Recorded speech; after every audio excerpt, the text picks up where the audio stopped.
예, 안녕하십니까. 민법교수 유병태입니다. 자, 오랜만에 인사드리겠습니다. 자, 정비인 민사법 완전정복 보고 계신데, 오늘은 공동소유 쪽 부분을 보시겠습니다. 공동소유라는 것은 하나의 물건에 대해서 2인 이상 다수가 공동으로 소유하는 형태를 말하는데, 공동소유와 관련해서 민법은 일단 세 가지를 규정하고 있습니다. 공유, 합유, 총유가 그것인데 소유권 이외의 것을 공동으로 가지는 것을 준공동 소유라고 합니다. 옛날 교수님들 책에 보면은 준공동 소유에 대해서도 상당히 많은 할애를 하고 계시는 분들이 있는데 요즘은 아예 이걸 안 쓰는 책이 많은 것 같습니다. 자, 공유, 합유, 총유의 분류 기준. 그 공유는 인적 결합 관계가 없고 경제적 결합 관계만 있는 것이고, 합의와 총류는 경제적 결합 관계뿐만 아니라 인적 결합 관계도 나타나는 것인데, 합의의 경우 우리가 옛날에 전통적으로 뭐 계모임, 그걸 민법상으로 조합이라고 하는데, 그 계모임 정도의 인적 결합 관계에 있는 자들 모임의 소유 형태를 합유라 하고, 권리 능력 없는 사단, 법인의 실체를 갖추고 있지만 법인 설립 등기를 하지 않은 것을 권리 능력 없는 법인이라 하는데, 사단 법인의 실체를 가지고 있지만 사단 법인으로서의 법인 설립 등기를 하지 않은 상태에 그러한 권리 능력 없는 사단의 소유 형태, 가장 대표적인 게 종중이 될 것입니다. 물론 종중도 법인 설립 등기를 하면 법인이 될 수 있습니다. 법인 설립 등기를 하지 않은 종중, 권리 능력 없는 사단이다라고 이야기하는데, 그 권리 능력 없는 사단의 소유 형태를 총유라 이야기합니다. 다음에 판례와 관련된 것들을 소개해 놓고 여기에 표를 그려놨는데, 이 표 내용이 사실은 전체를 다 담고 있습니다. 공유는 한 개 소유권이 수인에게 불량적으로 기속되어 있는 것으로서 개인주의적 영향을 받은 것이고,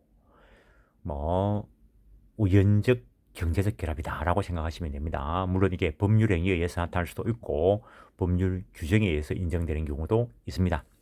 더치페이에서 길 가는 사람, 길 가는 사람 한 번도 본 적이 없을 수도 있죠. 근데 물건을 더치페이 해가지고 길 가는 사람하고 같이 피자를 한 판 사가지고 나눠 먹기로 했다. 그러면은 그 피자에 대해서 공유가 될 수 있겠죠. 그거는 법률 행위에 의한 공유 관계인 것이고, 법률 규정에 의한 공유, 부부 간의 재산 이런 거 한번 생각해 보시면 되고, 부부 간의 재산 부부 공유로 등기될 수도 있겠지만 그렇지 않고 부부 일방의 소유로 등기되어 있어도 법리상 공유로 추정이 되겠죠. 물론 부부 일방의 특유 재산일 수도 있습니다. 그럼 그때 상황에 따라서 판단해야 되는 거고, 그래서 민법에는 뭐는 반드시 뭐다 이런 거 거의 없습니다. 물론 강행 규정과 관련되는 것들은 뭐는 뭘 해야 한다라고 하겠지만, 물권법은 대부분 강행 규정이지만 물권법 이외의 것에는 임의 규정이 더 많습니다. 민법 공부 처음 하는 사람이 지금 강행 규정이 뭔데 임의 규정이 뭔데 지금 그 고민하면 안 됩니다. 민법 총칙 쪽에서 하고 왔습니다. 일단 부동산 라면 공유 등기할 때 지분을 기재하게 될 것이고, 그다음에 지분, 공유물에 대한 지분, 인적 결합 관계가 없기 때문에 자유롭게 지분 처분할 수 있습니다. 누구 한 사람이라도 보존 행위를 하면은 다른 사람도 보호를 받을 것이니까 공유물 보존 행위 단독으로 할 수 있습니다. 근데 관리 행위, 이용 계량 행위의 경우에는 이해관계의 문제가 생길 수 있죠. 그래서 지분 과반수의 결정에 따른다는 거, 과반수입니다. 반 넘어서야 된다는 거. 목적물 처분 변경은 전원의 동의가 있어야 되는 것이고, 그래서 간단하게 이야기할 때 목적물 임대는 과반수로 되겠지만 그 목적물 처분, 매매 등으로 인한 처분, 파괴 이런 거 전원의 동의가 있어야 된다는 거죠. 사용 수익, 지분 비율에 따라서 전부를 사용 수익할 수 있고, 공유물은 인적 결합 관계가 없기 때문에 원칙적으로 자유롭게 분할 청구할 수 있습니다. 단 5년간 불분할 특약할 수 있고, 공유물 전체를 양도할 수도 있고, 공유 공유물 뭐 전부 양도면은 당연히 전원의 동의가 있어야 되겠죠. 그 다음에 뭐 공유 지분, 자기 지분, 처분 자유롭게 할 수 있고 인적 결합 관계 없으니까 공유 지분은 상속이 일어납니다. 합의의 경우에는 수인이 조합체, 계모임 이야기한다 했습니다. 조합체의 소유 형태를 합유라 하는데 이거는 단체주의적 영향을 받은 것이고 그래서 공동 목적의 인적 결합 관계가 있다는 거 법률 행위에 의해서 나타날 수도 있고 법률 규정에 의해서 나타날 수도 있습니다. 당연히 경제적 결합 관계는 다 나타나는 것이고 합유 등기, 합유 취지를 기재하고 합유의 경우에도 지분이라는 개념은 인정됩니다. 그러나 인적 결합 관계 때문에 합유 지분은 전원의 동의가 있어야 처분이 가능합니다. 뭐 반지 계모임 조합 계약인데 반지 계모임 하는데 뭐 아무 관계 없는 사람이 임의로 들어올 수 있는 건 아니겠죠. 전원의 동의가 있어야 될 것이고 근데 보존 행위는 누구라도 한 명이 하면은 다른 사람도 보호를 받으니까 보존 행위는 단독으로 할 수 있고 그 다음에 관리 행위에 대해서 법에 규정이 없는데 이론상 지분 과반수로 결정할 수 있다라고 하고 합유물 처분 변경 당연히 전원의 동의가 있어야 되고 그 다음에 합유물 분할 청구 합유 관계가 존재하는 한 분할 청구 못한다는 거 합유 관계를 끝낼 때는 공유물처럼 분할할 수 있겠지만 그래서 합유의 경우에는 인적 결합 관계 부분 때문에 상속이 안 됩니다. 물론 이 합유와 관련되는 규정, 상속 관련되는 이런 부분에 있어서 특약으로 가능할 수 있습니다.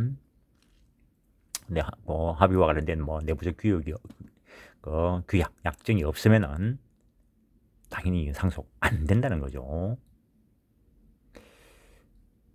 최근에 그 부동산 6명이 합의하고 있는데 2분이 사망하셨고 또 그 중에 한 분은 전산화되면서 이름이 잘못 기재됐고 그래가지고 일단은 사망자의 지분은 그 사망자의 상속인에게 가는 것이 아니고 합유 지분 비율대로 다른 합유자에게 지속이 됩니다.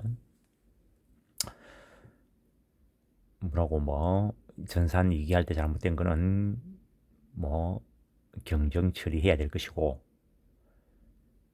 그리고 이제 그 합유 이제 내부는 이제 생겨나고 계시니까 내분 앞으로 지분 정리해 가지고 다른 사람 한 사람에게 이제 합유물 전체를 처분하는 거 당연히 전원의 동의가 있어야 되겠죠. 그런 사건을 처리한 게 있습니다. 다음에 총유 거리 능력 없는 사단의 소유 형태인데 우리 시골 동네 가면은 아직까지도 제가 어릴 때도 그랬습니다. 동네 산 이런 개념들 옛날 동네 산 이게 중요한 이유가 조선시대에는 땔감을 뗐어야 되니까 어느 동네 산이 있다는 게 되게 중요하죠. 그 다음에 대표적인 거 법인 설립 등기 안 된 문중, 종중, 교회 당연히 경제적 결합 관계는 있고 종료의 경우에는 지분 자체가 없습니다. 지분 자체가 없으니까 지분 처분이라는 개념이 나올 수가 없고 이 경우에는 지분이 없으니까 과반수 전원 이런 말을 쓸 수가 없습니다. 그래서 보존행위, 관리행위, 목적물 처분 변경 다 종료의 경우에는 종의 결의에 따라서 처리한다는 것.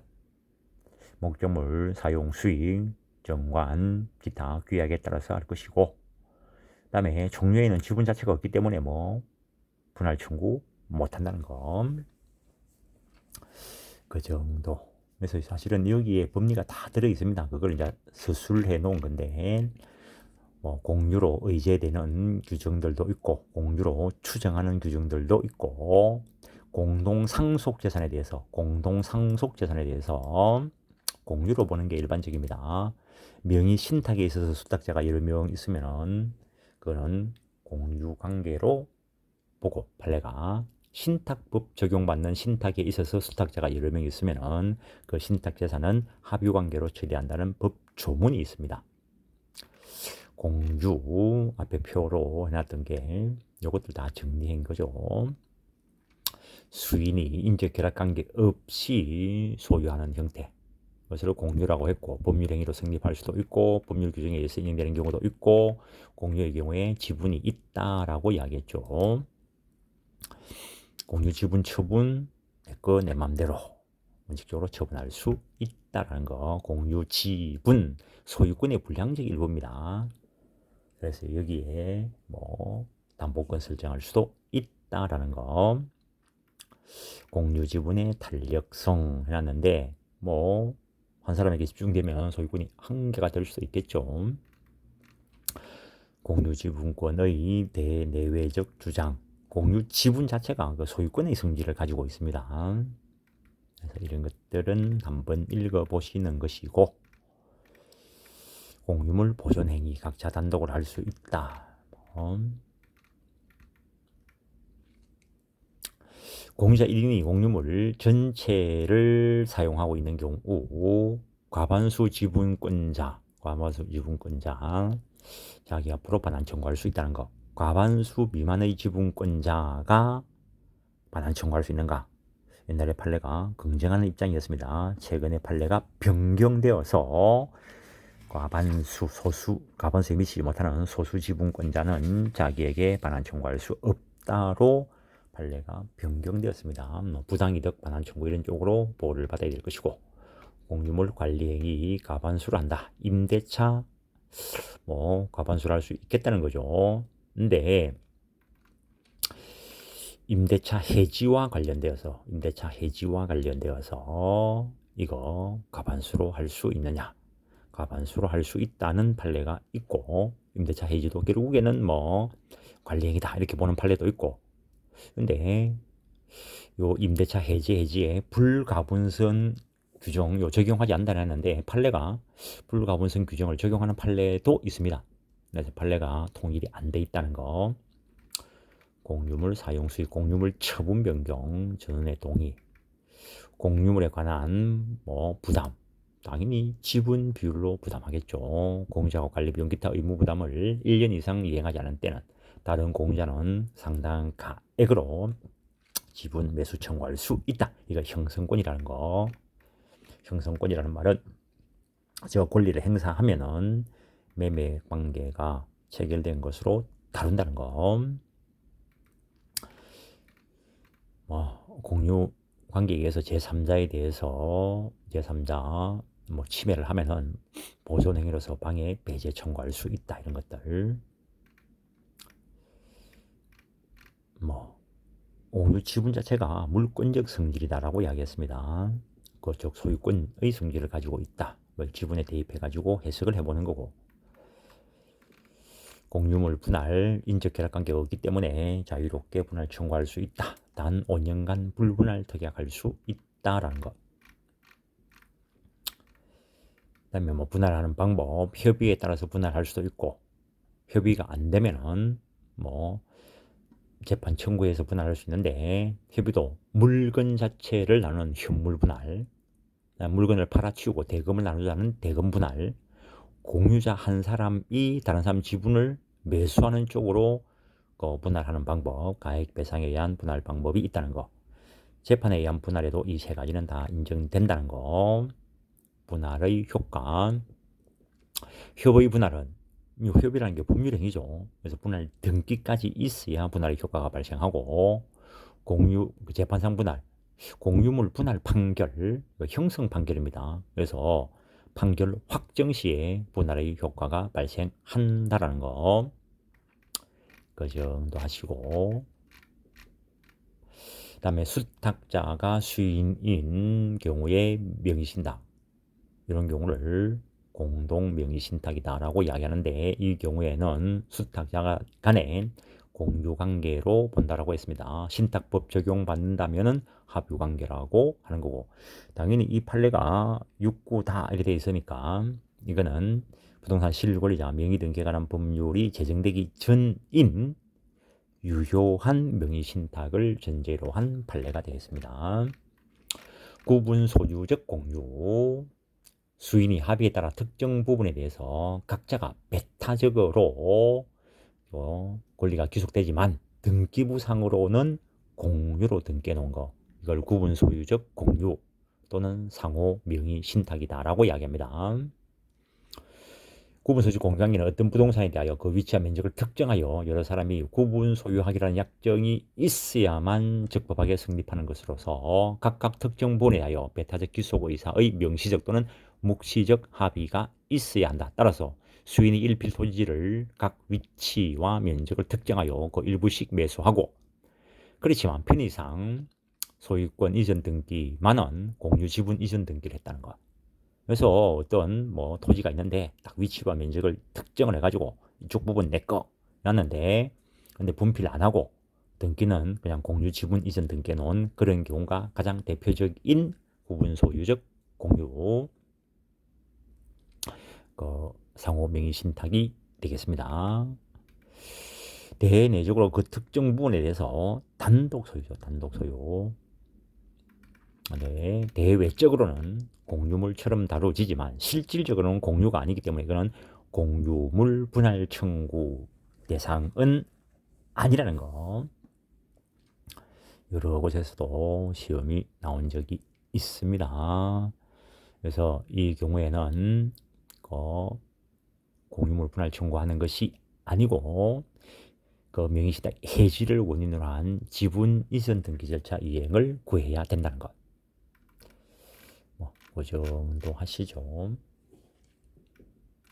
외부적으로는 그냥 공주처럼 다루어집니다. 외부적으로는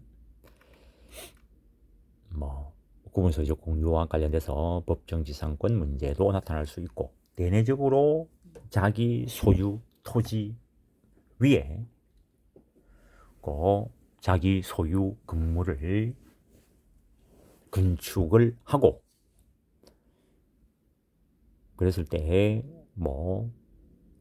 토지가 양도되든가 건물이 양도되든가 하면은 관습법상 법정지상권이 인정될 수 있다는 거죠. 당연히 다른 사람 소유 토지 위에 건물을 신축해 가지고는 법정지상권 인정 안 되겠죠. 그게 인정되는 것 같으면 남의 땅에 건물 맨날 지으러 가는 거지 뭐. 그다음에 합유, 조합의 소유 형태를 말한다. 계약에서 조합계약에 따른 조합의 소유 형태가 합유가 될 것이고, 법률 규정에 의해서 나타나는 수도 있고, 이 경우에는 앞에 표 정도를 가지고 정리하면 됩니다. 그 다음에 총유, 법인 아닌 사단, 즉 종중, 교회, 그 다음에 동리, 친목회도 그냥 단순한 계모임 정도면은 그 조합이 될 것이고, 그게 좀 더 인적 결합 관계가 강하면은 권리 능력 없는 사단이 될 수 있다는 겁니다. 아파트 입주자 대표회의, 분여회 이런 거 마찬가지고. 민법상 사단법인 설립 요건과 비법인 사단, 민법 총칙에서 공부하는 거죠. 일단 민법상 사단법인이 설립되려고 하면은 목적의 비영리성, 영리를 목적으로 하지 않아야 된다. 정관을 작성을 해야 된다. 주무관청 허가를 받고 법인 설립 등기를 하면은 권리 능력 없는 사단, 권리 능력 있는 사단법인이 되는 것이고, 법인 설립 등기를 하면은 법인 설립 등기를 하지 않은 다른 실체를 다 갖춘 그것을 권리 능력 없는 사단이다라고 이야기한다는 것. 그 권리 능력 없는 사단의 소유 형태를 총유라고 한다는 것. 재산 귀속 관계 총유. 그 다음에 비법인 사단의 내부 관계 정관에 따르고, 정관이 없으면은 확설이나 판례, 법률 규정에 따라서 처리할 것이고, 어쨌든 총유물 관리 처분과 관련해서 사원총회 결의에 의한다라는 규정이 있다는 거. 그 점도 하시고, 교회재산, 그러니까 법인 설립 등기 안 한 교회 이야기하는 겁니다. 아파트 분유에 관련되는 판례, 재건축 조합 이렇게 나오는데, 그 주택조합이 법인 설립 등기를 하면은 법인이 됩니다. 그 법인 설립 등기 안 한 주택조합, 뭐 재건축조합 이런 것들은 권리 능력 없는 사단이 될 것이고, 조합이라는 이름 뭐 이 자체가 중요한 게 아닙니다. 요 조합 이거는 그 어떤 단체의 이름이 조합이고 계약의 이름인 조합하고 다른 거죠. 농협협동조합, 농협협동조합 그 단체 이름이 농협협동조합이라고 붙어 있는데 그 법적인 실질은 법인이죠. 농협협동조합은 법인. 재건축조합 법인 설립 등기했으면 법인. 법인 설립 등기 안 한 재건축조합 권리 능력 없는 사단. 뭐 그 정도 하시고 준공동 소유, 소유권 이외의 권리를 수인이 뭐 기속하는 그런 관계, 그것을 준공동 소유라 하고 거기에도 준공유, 준합유, 준총유가 될 수 있다라는 거. 그래서 이번 시간은 요 정도 하겠습니다. 예, 수고하셨습니다.